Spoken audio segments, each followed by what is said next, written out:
누가복음 2장 51절 52절 말씀입니다. 신약성경 91면입니다. 예수께서 함께 내려가사 나사렛에 이르러 순종하여 받드시더라. 그 어머니는 이 모든 말을 마음에 두니라. 예수는 지혜와 키가 자라가며 하나님과 사람에게 더욱 사랑스러워 가시더라. 아멘. 오늘도 그리스도 예수 안에서 행복하시기를 축복합니다. 지난 3일 미국 최초 한국계 상원 의원인 앤디 김이 워싱턴에 있는 연방의회 의사당에서 제119대 미 의회 개원일에 맞추어 취임 선서를 하였습니다. 이날 상원 의장을 겸직하는 카멀라 해리스 부통령 앞에서 아내와 두 아들이 옆에서 지켜보는 가운데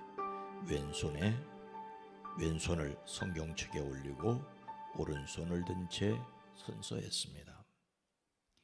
미국 이민 1세대인 부친 김정한 씨는 휠체어에 탄 채 아들의 선서를 지켜봤습니다. 김 의원은 해리스 부통령에게 부친을 소개했습니다. 김정한 씨는 어린 시절 한국에서 소아마비와 극심한 가난을 겪었으나 미국으로 건너가 MIT와 하버드대를 거친 유전공학자가 된 입지전적인 인물입니다. 김 상원 의원은 연방 하원 의원 3선을 거쳐 지난해 11월 5일 대선과 함께 치러진 상원 의원 선거에서 당선되었습니다. 뇌물수수 혐의로 제기된 전 상원 의원의 사퇴에 따라 예정보다 이른 지난달 8일부터 상원 의원으로서 활동을 시작했습니다. 성명에서 미국 상원에서 나를 키워준 뉴저지주를 위해 봉사하겠다고 겸손히 선서한다라며 한국 출신 이민자 아들인 나는 자라면서 이 영광을 상상할 수 없었다라고 말했습니다. 그는 미국이 강하려면 강력한 파트너십과 동맹이 필요하다면서 미국과 한국을 잇는 가교 역할과 우리가 공유하는 번영과 안보를 진전시키는 데 계속 전념할 것이라고 밝혔습니다. 앤디 김의 미국 연방 상원 입성은 120년에 이르는 미주 한인 이민사의 중요한 이정표라고 평가됩니다. 양원제, 상원과 하원 양원제를 채택하는 미국 의회에서는 그동안 한국계 하원 의원은 몇 분 계셨지만 상원은 처음이기 때문입니다. 김 의원은 상무, 과학, 교통위원회 등 총 4개 상임위원회에 소속되어 활동한다고 합니다. 그의 행복하기를 바랍니다. 제가 이 내용을 소개하는 이유는 두 가지입니다. 하나는 취임 선서를 성경책 위에 손을 얹고 하였기 때문입니다. 미국에서는 대통령 등이 취임할 때 자기나 또는 가족의 성경책에 손을 얹고 하는 것이 일반적입니다. 말씀 앞에서의 선서이죠. 그 상징성이 대단하다고 여겨집니다. 하나님 앞에서 하는 약속이기 때문이죠. 또 하나 이 내용을 소개하는 이유는 이 사진을 자세히 보니 아내와 두 자녀가 지켜보고 있었습니다. 사진에 나오진 않았지만 아버지도 그 자리에 있었습니다. 특히 자녀들이 보는 앞에서 아들이 들고 있는 성경책에 손을 얹고 선서하는 것은 본인에게뿐만 아니라 자녀들에게도 매우 좋은 경험으로 여겨질 것이라고 생각합니다. 이런 것을 지켜보며 자라는 자녀들은 복이 있습니다. 자녀들에게 말씀 존중하는 것을 몸으로 보여주기 때문입니다. 하나님과 가족들 앞에서 약속하는 것은 약속의 무게뿐만 아니라 그것을 지켜보는 사람들에게, 특히 자녀들에게 좋은 영향력을 끼칠 것이라는 생각입니다. 존경할 수 있는 부모를 두었다는 것은 자녀에게 또한 행복이죠. 12살 때 예루살렘을 방문한 어린 예수님께서 나사렛으로 내려가 부모님께 어떻게 하셨습니까? 51절 말씀입니다. 예수께서 함께 내려가사 나사렛에 이르러 순종하여 받드시더라. 그 어머니는 이 모든 말을 마음에 두니라. 오늘 말씀은 탄생을 제외하고 어린 시절 예수님에 관한 유일한 내용입니다. 12살 어린 예수님이 부모님과 함께 예루살렘에 올라가셨던 것으로 이야기는 시작됩니다. 그 부모는 해마다 6월절에 예루살렘으로 갔습니다. 예수님이 12살이 되던 해도 그들은 절기 관습을 따라 6월절을 지키기 위해 예루살렘으로 갔습니다. 우리나라 사람들은 명절을 맞으면 고향을 찾는데 경건한 유대인들은 명절을 지키기 위해 예루살렘으로 올라갔습니다.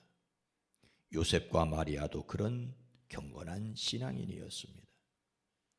그들이 절기를 마치고 돌아올 때 소년 예수님은 예루살렘에 그대로 머물러 있었습니다.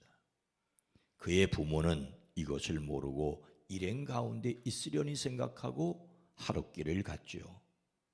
그 뒤에야 비로소 그들의 친척들과 친지들 가운데서 찾았으나 찾지 못하여 예루살렘으로 되돌아가서 찾아다녔습니다. 사흘 뒤에야 그들은 성전에서 예수님을 찾아내는데 그는 선생님들 가운데 앉아서 그들의 말을 듣기도 하고 그들에게 묻기도 하고 있었습니다. 모두 그의 슬기와 대답에 경탄하였습니다. 이런 예수님을 보고 어머니가 놀라 말합니다. 얘야, 이게 무슨 일이냐? 내 아버지와 내가 너를 찾느라고 얼마나 애태웠는지 모른다. 예수님이 말씀하십니다. 어찌하여 나를 찾으셨습니까?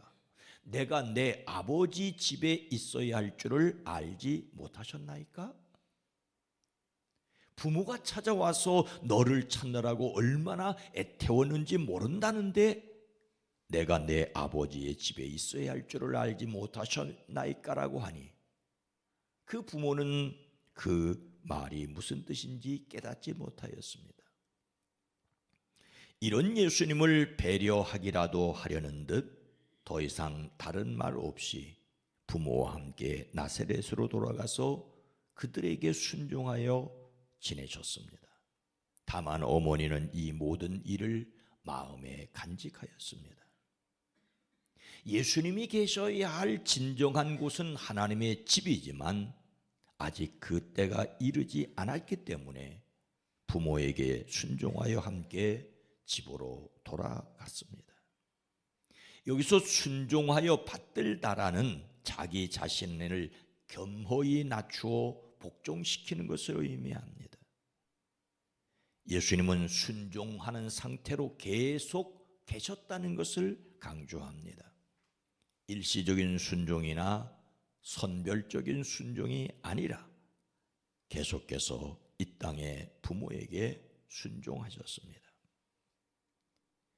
나사렛에서 부모님께 순종하여 받드시는 예수님께 어떤 일이 있었다라고 생각할 수 있겠습니까?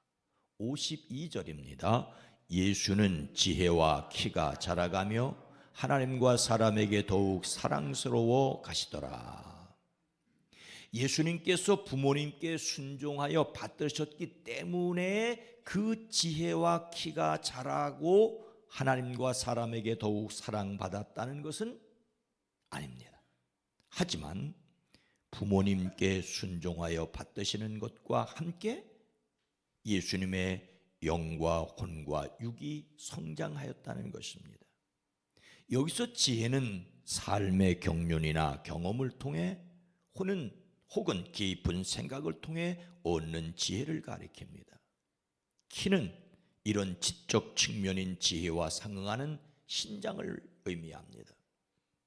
예수님께서 여느 사람들처럼 지적으로나 신체적 성장 과정을 거치셨음을 보여줍니다. 아버지 요셉을 통하여 목수 일을 배우셨고 어머니 마리아가 만든 음식을 먹으며 건강하게 자라셨습니다. 여느 사람과 마찬가지로 정상적 성장 과정을 거친 완전한 인간이심을 말합니다. 하지만 예수님은 하나님과 사람에게 더욱 사랑스러워 가셨습니다. 지혜와 키는 물론 하나님과 사람 앞에서의 은총 역시 계속 드러났습니다.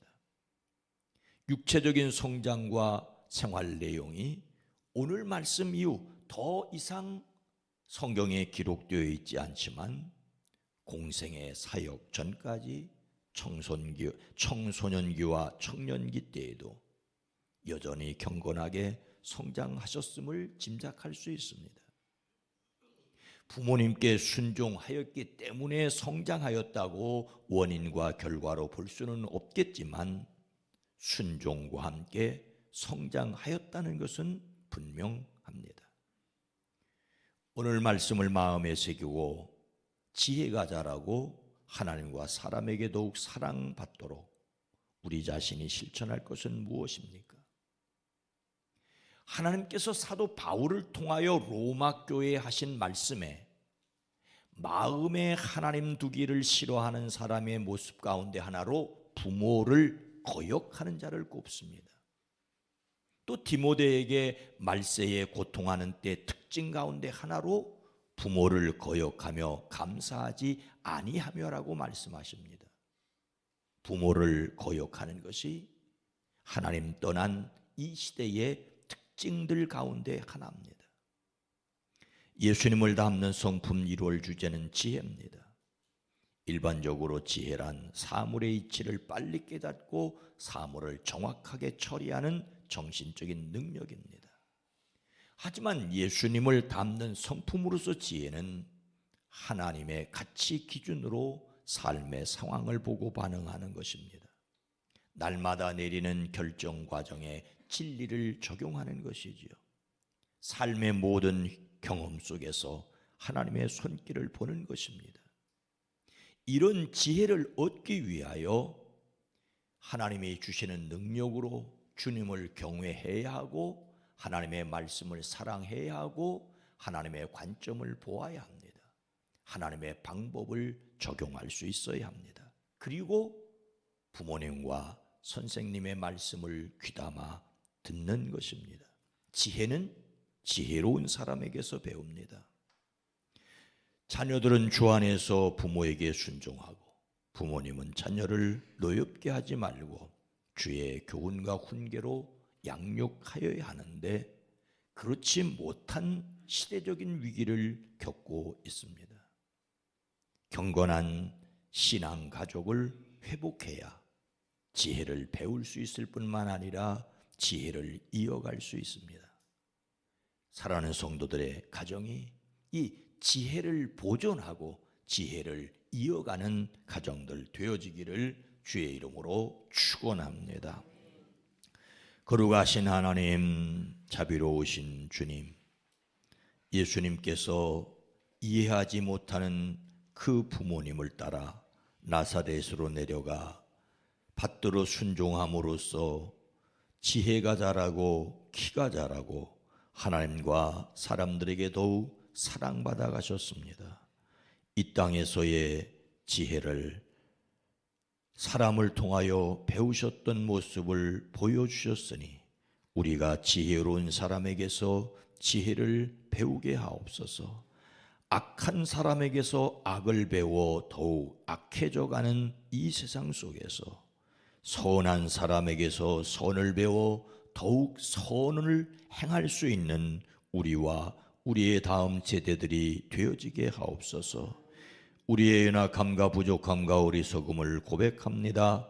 그래도 좋은 것을 보고 좋은 것을 보여주고 좋은 것을 실천해가는 믿음의 가정들 되어지게 하옵소서. 악한 것, 더러운 것, 추한 것이 너무 많은 세상입니다. 이런 가운데 사랑하는 자녀 손들을 지켜주시옵기를 원합니다. 선한 것으로 이끌어 주시는 주의 영을 믿습니다. 역사하여 주시옵소서. 세상이 악할지라도 그 가운데 선한 사람이 있음을 보고 듣고 배우고 선으로 악을 이기는 사랑하는 이들이 되어지게 하옵소서. 이 나라 이 민족 이 백성을 긍휼히 여겨 주시옵소서. 너무나도 혼란스럽고 안타까운 가운데 있습니다. 주여 이 땅을 긍휼히 여겨 주시옵소서. 대한민국 이 땅을 하나님 긍휼히 여겨 주시옵소서. 오늘 하루도 지키시고 특별히 미끄러운 길 오고 가는 발걸음들 운전하는 이들 안전하게 하옵소서. 성령 하나님 오늘날도 승리하게 하옵소서. 반찬 봉사로 수고하고 애쓰는 손길들 그 반찬을 받는 이들에게 하나님의 선물이 되고 하나님의 사랑이 되고 전도지가 되어지게 하옵소서. 예수님의 이름으로 간절히 기도드리옵나이다. 아멘. 오늘 말씀을 생각하며 가정이 지혜를 계승하게 하옵소서. 삶의 지혜 계승을 돕는 교회, 어른들의 지혜가 빛나는 이 나라 이 민족이 되기를 위해 기도합니다.